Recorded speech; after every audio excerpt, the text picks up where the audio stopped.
Attention, Tom Cruise paraît au décollage. Dans Oblivion, une catastrophe s'est produite. Il y a 60 ans, la Terre a été attaquée. Un budget de 120 millions de dollars pour ce film de science-fiction dans lequel Tom Cruise fait, comme de coutume, ses cascades lui-même. Je ne fais pas ça juste pour pouvoir dire ensuite « je fais mes cascades ». Pour moi, c'est une façon de faire adhérer encore plus le public à mes films et à mes histoires. Et c'est pour ça que je le fais. C'est une comédie romantique, dramatique. Où les gens s'aiment et se détestent. Un mariage et un enterrement en même temps. La vie de famille avec ses... Et...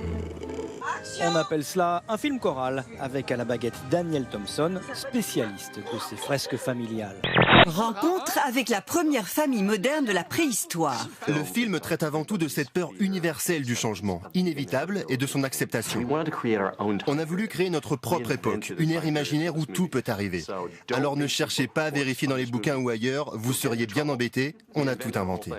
C'est Clotilde Courreau qui lève le rideau sur des lettres inédites d'Édith Piaf, un amour bref mais fort, 1 an après la mort de Marcel Cerdan. Clotilde est venue me voir avec une passion très très grande pour Édith Piaf et pour la personne Édith Piaf. Ça veut dire qu'est-ce que, en connaissant un peu la personne qui était Édith Piaf, on comprend des choses sur l'artiste? Eh bien oui. Emmanuelle Devaux, c'est elle qui interprète cette femme amoureuse. C'est vrai que j'avais le cœur qui battait tout le temps, chaque jour de tournage, enfin toutes les scènes avec Gabriel en tout cas. J'étais complètement, mais dans un état que j'avais l'impression de décéder après chaque prise que j'ai.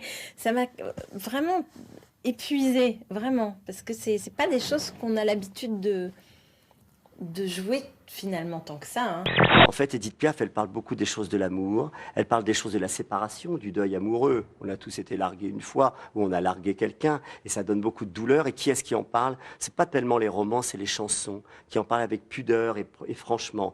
Et on se rend compte dans les lettres que Clotilde va dire, et non pas lire, elle dit ces lettres, on se rend compte de la sensibilité de Piaf.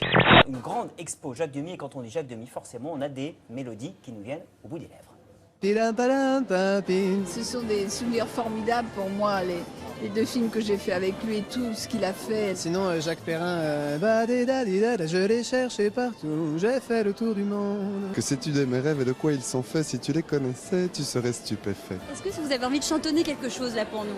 Alors moi je chante très très mal, même si je suis du signe des Gémeaux. Electrokick, c'est un spectacle qui raconte d'une manière assez abstraite et très drôle et poétique une journée au lycée.